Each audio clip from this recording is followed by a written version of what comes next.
speaking of bombs, and speaking of our, we're here to bring you a little bit of reprieve from the horrific events of the weekend. So, in light of that, our first movie is the story of a group of refugees invading a land that does not want them, and it clearly has no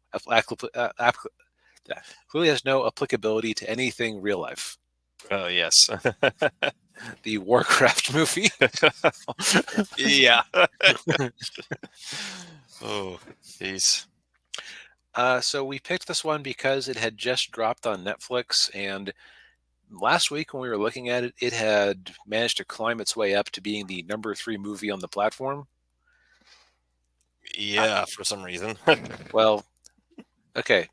I mean, uh, Madam Web managed to get to number 1, but that is entirely because it's in the category of, I never saw Madam Web. I guess this is my chance. I suspect that this was slept on by a lot of people. And so a lot of people saw it show up on their list and go, I never did bother to go see this, so why Yeah. not? Yeah. Yeah, I remember when it came out, and I just remember seeing all the CGI in it, and I thought it looked a little too, cartoonish. So I avoided it, and plus I also avoided it too because I never played Warcraft. I've never played World of Warcraft. Didn't know anything about the lore or any of the characters, any of that. Just no knowledge of any of it whatsoever. Yep, and I'm in the same boat. I've played like maybe a half hour of Warcraft 2 one time at my cousin's place, and that is the extent of my knowledge of the series. Yeah. Um, As I yeah. just like a little bit of cultural osmosis from people who do. But even then, I basically know there are two sides. One side has orcs, the other side has humans. Yes. Yeah. Um, And yeah. boy, a week after watching this, I don't know that I know a whole lot more about the Warcraft lore. Yeah. I don't either. Yeah. So apparently, there are what was it, like 5 different kingdoms, I think, or something like that. Was it Five Kingdoms of Men? Yeah, something. Yeah, I can't remember. All right, let's just take a pause here. Uh, Okay. so the overall story of this and the way it's framed is strange because it starts off with a narrator speaking over a generic battle scene, like where it's clearly a desolate battle, and it's like the last few people on it, and a human fighting an orc from the orc's POV, I believe. Yeah. It's like this is the story of the first encounter between the humans and orcs. This was already a mistake from the perspective of advertising this to a general audience, in my opinion, because why do we care that it's the first battle between the humans and the orcs? Don't tell us it's a prequel. Just just get to the movie. Yeah. Yes, as they said on Monty Python, just get on with it. Get on with it. Yeah. Yeah. So I'm going to say that there are two sections of this movie. There is the part with the orcs, and there is the completely uninteresting human part of the movie. At least that was my take on it. Yeah. Yeah. So yeah, like the human character, the main human character in the movie, and I couldn't stop cracking up every time they said his name. Uh, his name was Lothar. Is it not Lothar of the Hill People? Yeah, Lothar of the Hill People. That's the only thing I kept thinking of the entire time is that. I had never uh, actually seen that sketch until you linked it to me. yeah. So yeah, so what we're referring to is it was a SNL bit with Mike Myers playing a character named Lothar of the Hill People. I am Lothar of the Hill People. Yeah, they basically had like exaggerated accents. They were some sort of cavemen or steppe people or something. Yeah, And then the whole thing was an analogy for sexual performance, I guess. yeah, Uh, uh, sometimes I walked too quickly, and sometimes a man walks slowly. You are a woman. Tell me, why do women walk strangely? Well, imagine a cave, and at the head of the cave is a small protector. Ah, like such and such the gnome. Yeah. Anyway, um, yeah. I think this is. I'm going to call this movie a case where being lore accurate becomes a problem, Yeah. because I think there are a lot of elements in the human kingdoms where it's like, oh my God, Daniel, it's Mediv, Mediv, Yeah. Medivh. I Yeah. don't know how to pronounce that. Yeah. I can't remember how they pronounced it in the movie. Yeah, it was like Medve. Yeah. Medve sounds right. Medve. Yeah. Yeah. Um, but we'll dispense with that in a moment. The No. interesting part of the movie is with the orcs, because the orcs are basically from a parallel world where the fell magic of the evil. Let's see here, who played the. What was his name? The problem, of course, is that IMDb has all the actors with their humans faces there. Yeah. Um, I, let's see I here. Was it Gul'dan? No, Gul'dan. Yes, that's what it was. Yeah. no. Oh, yeah, Gul'dan. Okay, yeah. So the evil Gul'dan, a wizard who has taken control of the orc horde, is he is basically his dark magic has depleted all of the life force from the world that they came from. So their plan is they're going to open up this portal and invade a lush green world occupied by the human races and take it over. Yeah. Uh, I had never realized that the orcs were green because they were full of this evil fell magic, but apparently that's the case. Yeah. I didn't know that either. Yeah. Because the orcs who have resisted getting the fell magic to increase their powers, including our main character, is it Durotan? That was the main guy. I think Okay, so. Yeah. clearly, IMDb is letting me down here. Warcraft movie characters. The problem, folks, is when you commit the movie to your short-term memory, and then you have to remember it 3 days after you were planning to remember it. Yeah. Yeah, okay. Found it on Screen Rant. Let me go ahead and shoot that to you in the background just so that Okay. you also have access. Because, yeah, you might say, GDB, it sure is a bad sign that you guys can't remember any of the characters' names except for the one that's a reference to an old SNL sketch. And you would be right. Yeah. It is a problem that the characters didn't leave that much of an impact. Yeah. Yeah, so Duratan, he's like the good orc. He's the head of his tribe. And the first scene, he smuggles his wife, who is with child, along with them in their initial raid, and she gives birth on the other side, and we get a pretty horrifying scene where the evil guy sucks the life out of a small deer, I think a chevrotan, and shoves it into the child, turning him green and bringing him to life. Yeah. Yeah. And I remember, and then what happened after that? Well, then we cut to some of the human stuff, so it was inherently Oh, yeah. uninteresting.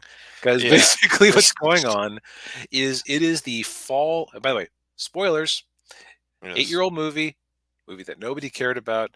And if you're a Netflix subscriber and you cared about it, you statistically already watched it. We're just here to kick it a little bit. Yes. So, uh, so this is basically the downfall of the wizard Medve, because he apparently has fallen to the fell without realizing it, even though he's the main guy who's in charge of managing or suppressing the fell.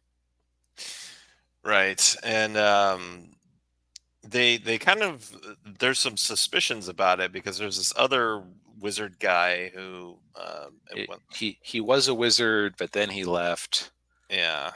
Yeah, Uh, Cod Cod Codgar. Khadgar.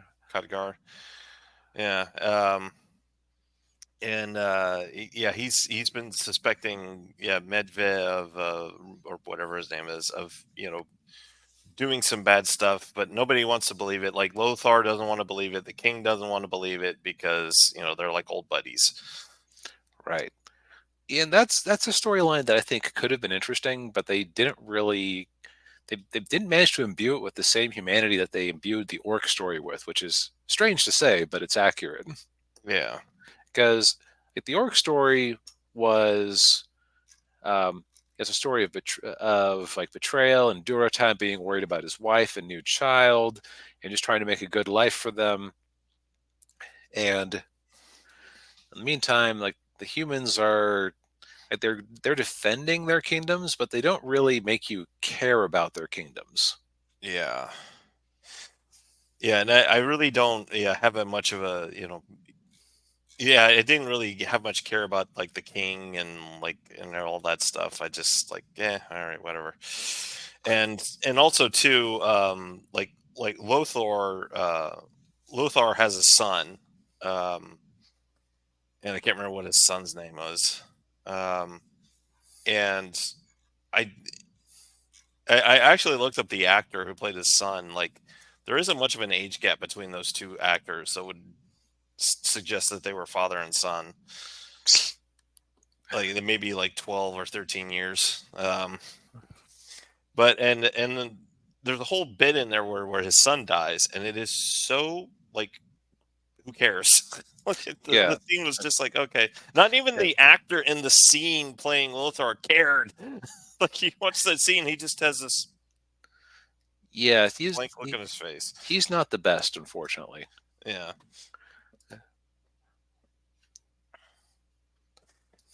And yeah, it was just like, and then you also had the half orc woman who's like their prisoner, who's played by what's his name's ex-wife, uh, Paula Patton.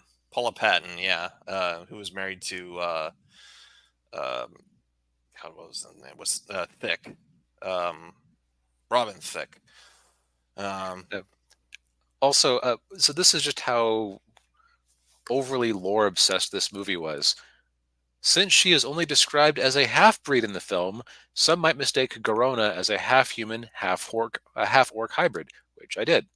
In yes, I did too. reality, she is born of an orc and a Draenei, an ancient, intelligent, magic-sensitive race. And I knew less now than I did before.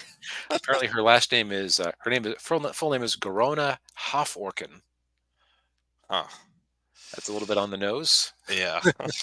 or on the tusk if you prefer.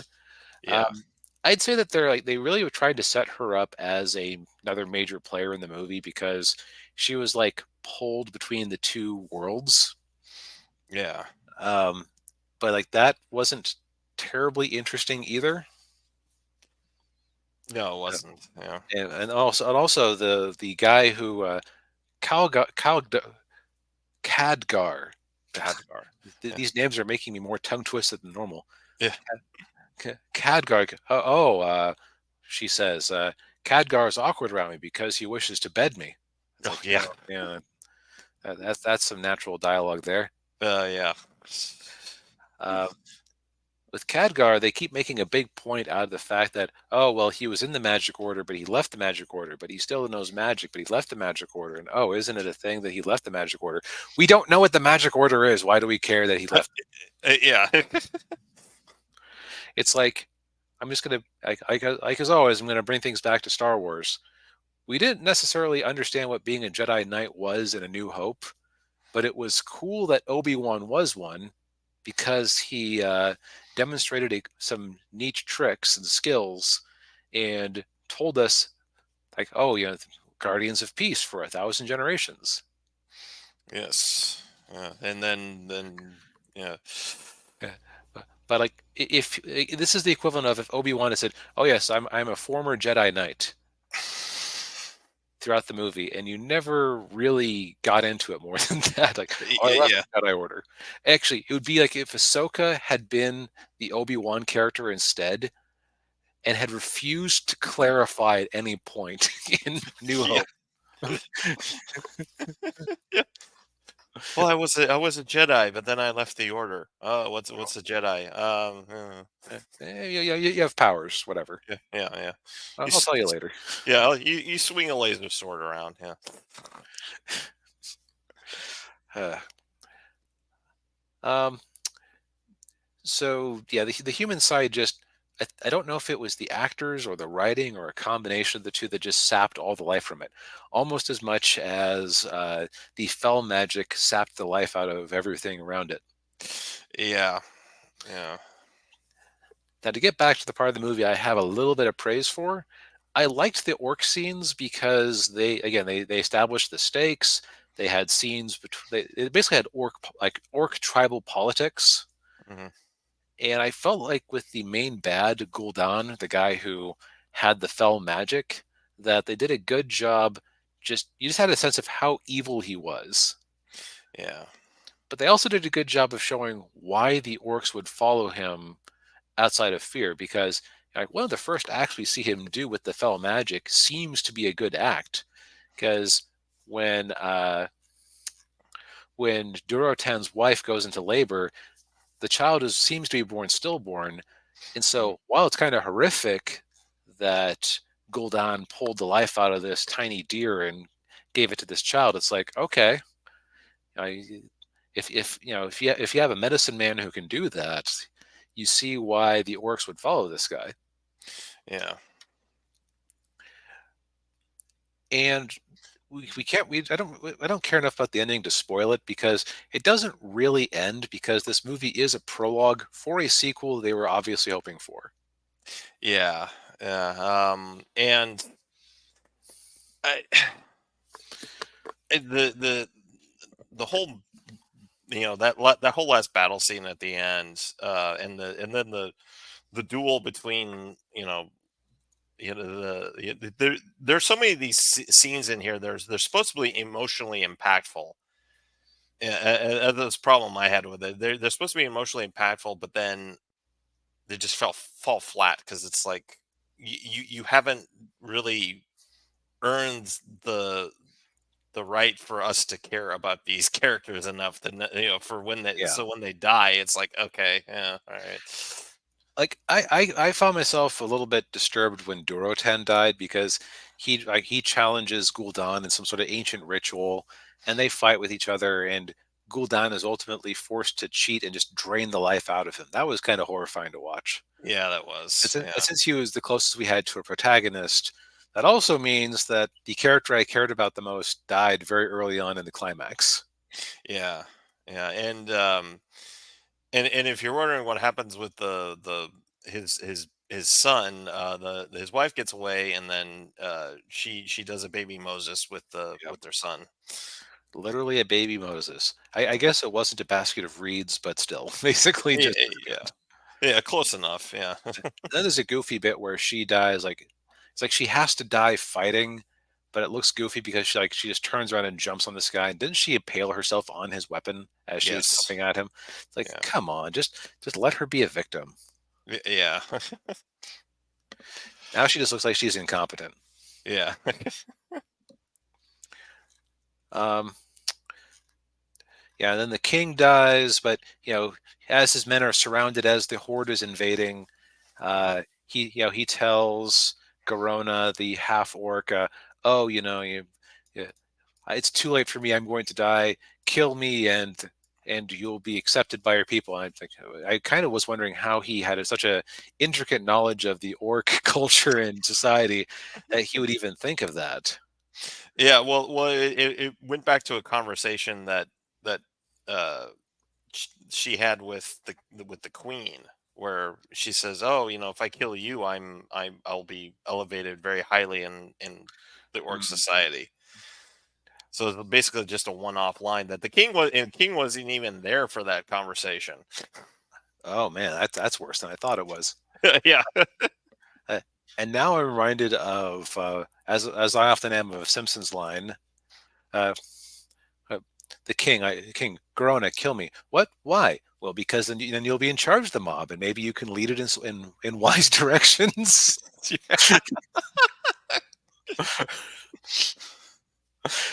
But yeah, So at the end, it doesn't feel like it is basically just a prologue story, and you almost wonder if this would have been better off being told in flashbacks in the next movie. Yeah, probably. Yeah, I Because don't know. like, give us a few minutes with Durotan. Heck, like if I was going to rewrite this, I would just cut to the son being like Gul'dan's right hand orc, and then finding out how his father came to die. Yeah, yeah, that's how I'd do it too. But Yeah, some more context. Trying to think if there's anything else that's interesting here. The king's son looked surprisingly not mixed, considering that the king's wife was a person of color, which I thought was interesting. yeah, and the king's wife is Lothar's sister. They look Wow. nothing alike. Yeah. Also, apparently, the wife never existed in the original source material, so that's kind of funny. Oh boy. Um, then, yeah, that's Yeah. basically the story. Now let's talk about the presentation. I ended up liking the special effects more than you did, Mm. and or at least what your initial impression. I think it worked as well as it did because it just leaned into the stylization of how they handled Warcraft. Because of course, Warcraft 3 and World of Warcraft, 3D graphics from the early 2000s initially. So it was designed to run on any potato that you could purchase and install the game on. Yeah. So I actually could buy it a bit more than if they had tried for photorealism. Yeah. I just I mean I think there were too many movies after Avatar were trying to be like Avatar. And I think this was kind of one of those movies. And it was sort of like after Jurassic Park came out and they had all the CGI dinosaurs, and every movie had to have CGI in it. And then Hmm. more often than not, it just didn't work. It just looked really awful. Now, I'm not saying that the special effects look awful in this movie. I thought the CGI was good, but for me, it was just kind of. I mean, it just it. Right. I mean, I'm just going to go ahead and pull up a quick image here so the audience can kind of see what we're talking about better. Like Yeah, that's basically what you're looking at for a big chunk of the movie. And so there's definitely some uncanny valley there. So it's just a yeah, question of, and also orcs without the green skin look kind of strange because they look almost too real. yeah, yeah, I just I mean, yeah, it just didn't look right to me, and I don't know if they had gone with prosthetic makeup like they did with Lord of the Rings, if it looked any better, or if it would be cheaper than if they did the CGI. But I don't know. Give me orcs from Lord of the Rings over this. It's just a preference, I think. I have a feeling that people who played the games probably appreciated them imitating the style of the games. Mm, I think this is kind of like Dungeons and Dragons in the sense that they keep overestimating how much the movie-going audience cares about some of these properties that are kind of niche fantasy stuff. yeah, yeah, yeah. I can see that. Yeah, yeah, And this would have been after. Well, no, okay. This was almost certainly in production before Game of Thrones really hit. yeah. Game of Thrones was 2014, I think. Yeah, so this wouldn't have been trying to chase that trend at all. No. This was just somebody going, "Oh, we can have our own Lord of the Rings with Lord of the Rings is over. What can take its place? Aha, that Warcraft thing that my son plays too much of." Yeah. Yeah, the movie was directed by Duncan Jones, who I think before this he did I can't remember the name, Source Code, I think was what it was called, with Jake Gyllenhaal, where he was in a time loop on a train. Hmm. Um, Yep, you are correct. okay, yeah, yeah, and for those of you wondering, Duncan Jones is the son of the late great David Bowie. So you know how he got into the industry. Yeah, I think I think at the end of the day, we're kind of just disappointed by this movie. I feel like you had some good beats there, and I don't know it well enough to know if this was strangled by being too close to the source material, or if they just went in their own way and thus got too far away from the source material and things stopped making sense. Yeah, yeah, it's hard to tell. And the other thing, the other aspect with the movie that we forgot to mention was how bad the editing was. Oh, right. Like there were scenes where the half orc lady was like responding to somebody and it cut mid scene.